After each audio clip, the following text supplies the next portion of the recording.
Do you see what I see? Jangan lupa untuk subscribe, share, dan nyalakan lonceng notifikasinya sebagai bentuk dukungan kamu. Do you see what I see? Yakin nggak mau dapetin t-shirt spesial kontributor keren ini? Selain cerita kamu bisa didengarkan oleh jutaan telinga, kamu juga bisa dapetin t-shirt keren ini hanya dengan mengirimkan cerita pengalaman horor kamu ke email podcast.ceritahoror@gmail.com. Kami tunggu.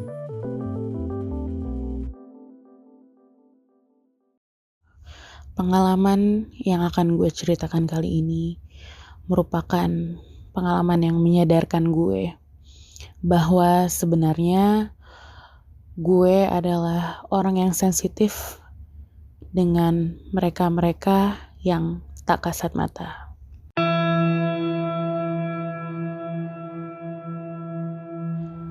Tepat hari ini saat gue recording di tanggal 24 Januari, nenek gue berulang tahun.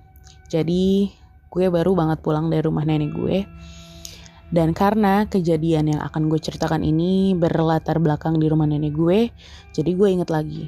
Dan gue akan menceritakan kejadian ini. Kejadian ini berawal di tahun 2010. Waktu tahun 2010 itu gue masih SD kelas 6. Karena orang tua pisah dari gue kecil, gue jadi sering tinggal itu pindah-pindah. Dan waktu gue beranjak kelas 6, gue dan nyokap pindah ke rumah nenek. Di rumah nenek itu ada nenek, kakek, om dan tante gue yang waktu itu masih kuliah, dan nyokap gue. Nyokap kerja, nenek dan kakek kerja. Dan nenek gue ini adalah guru di mana SD gue tempat bersekolah ya pada waktu itu. Tapi sayangnya nenek gue adalah guru kelas 1 SD. Jadi karena gue kelas 6 SD, jadwal pulangnya juga selalu nggak barengan. Gue akan pulang lebih awal, sedangkan nenek gue karena guru ya, jadi menunggu absensi gitu. Dulu ada absensi melalui fingerprint, yang biasanya nenek gue tuh pulang jam 2 atau jam 3 sore. Waktu itu gue baru selesai tryout ujian nasional dan gue tuh capek banget. Gue kayaknya pengen buru-buru pulang aja ke rumah ya. Dan dari dulu memang gue itu dididik untuk mandiri, kemana-mana sendiri, naik angkot, naik bis sendiri, atau dulu masih ada beca, gue naik beca juga itu sendiri. Dan gue juga udah dititipin kunci rumah. Jadi in case gue mau pulang duluan, gue pulang sendirian, itu gue udah gak masalah karena gue bawa kunci rumah. Terus pada hari itu, karena udah capek, gue akhirnya merajuk ke nenek gue. Gue bilang, "Uti, ayo pulang sama aku sekarang." Itu masih sekitar jam 1 kali ya, jam 1 siang. Tapi nenek gue masih mengoreksi beberapa hasil ujian dari murid-muridnya. Sehingga nenek gue menolak halus dan menganjurkan gue untuk pulang sendiri naik angkot. Karena gue udah capek, tapi dengan muka yang masam, akhirnya gue beranjak dan pulang sendiri naik angkot. Siang itu gak cerah, mendung, dan suasananya gak enak. Anginnya juga gak enak. Lalu ketika angkot itu berhenti sampai di depan gang, benar saja ternyata gue disambut dengan hujan rintik-rintik gerimis. Setelah membuka gembok dan membuka pintu, gue langsung masuk begitu saja. Gak ada salam, gak ada ketok-ketok pintu. Ya mungkin karena gue berpikir rumah itu kosong dan gue capek banget. Jadi gue langsung masuk aja. Gue akan menceritakan sedikit tentang denah rumah nenek gue agar kalian mengerti di mana gue berada waktu kejadian ini terjadi. Jadi begitu kalian masuk, itu ada teras, ada pintu yang lumayan besar, kanan kiri itu pintunya, terus ada jendela kecil-kecil. Terus abis itu jendelanya biasanya gue buka kalau gue pulang. Jadi gue masuk, gue buka jendela kecil-kecil itu, gue sanggah jendelanya, dan ada ruang tamu. Ruang tamu itu sebenarnya satu space dengan ruang makan, tapi disekat menggunakan akuarium. Dan nenek gue itu orangnya hemat listrik, jadi kalau misalkan kita pagi-pagi semua udah berangkat, om dan tante gue kuliah, nyokap kerja, kakek kerja, nenek kerja, dan gue sekolah, semua itu dimatiin lampunya, kecuali lampu akuarium gak bisa dimatiin karena ada oksigen untuk ikannya. Terus singkat cerita gue masuk, keadaan rumah gelap gulita, cuman lampu akuarium itu doang yang nyala. Terus gue karena haus banget, jadi gue langsung buru-buru ke dapur, ke belakang untuk ambil air minum. Nah, karena seingat gue, semua orang udah pergi pagi-pagi waktu gue berangkat sekolah juga bareng. Gue mendengar suara langkah kaki di lantai atas. Tapi gue bingung, kenapa ada suara langkah kaki sementara om dan tante gue kuliah, gitu kan. Nah, for your information, di lantai atas rumah nenek gue waktu itu masih kayu semua. Jadi kalau misalkan orang jalan, atau orang lari apalagi ya, pasti kedengeran banget. Tangganya pun juga sampai sekarang setengah masih kayu, setengah lagi udah di semen gitu. Kalau orang turun tangga pun juga suaranya benar-benar kedengeran. Suara langkah kaki itu gak kayak satu orang, kayak ada 2-3 orang, jadi kayak rame gitu.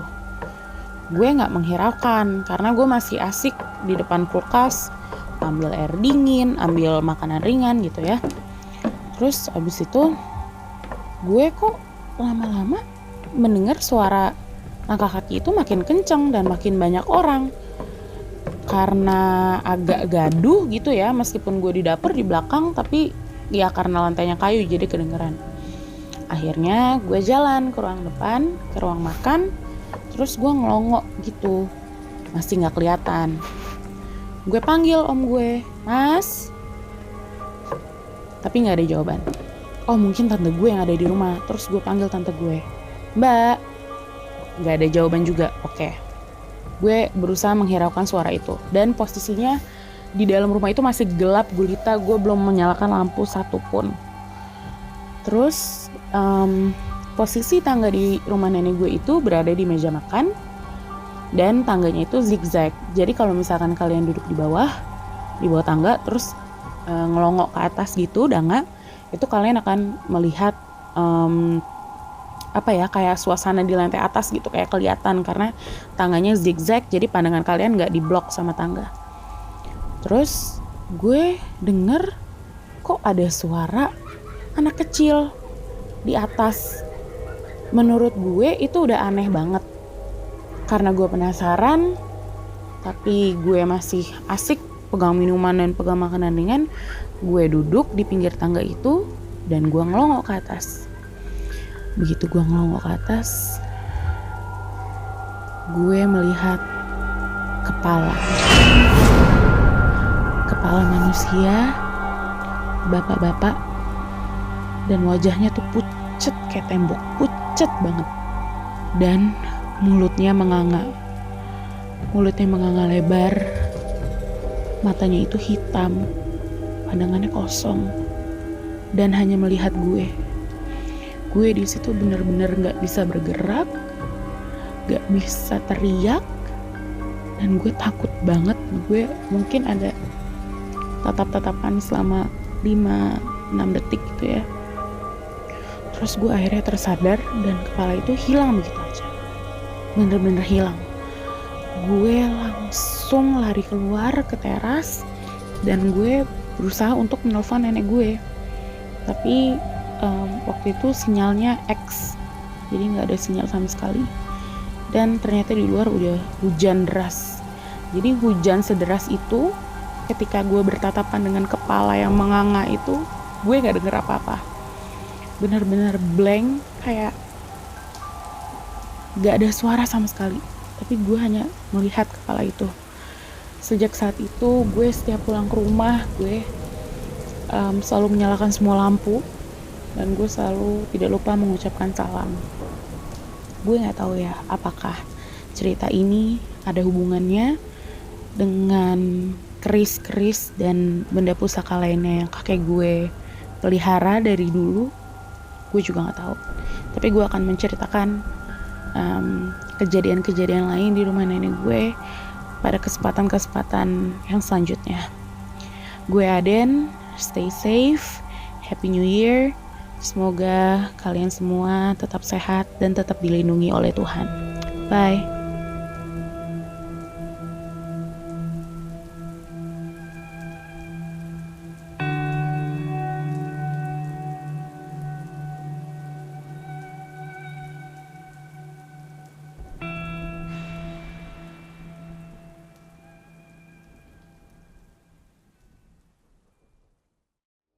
Kamu juga punya pengalaman horor?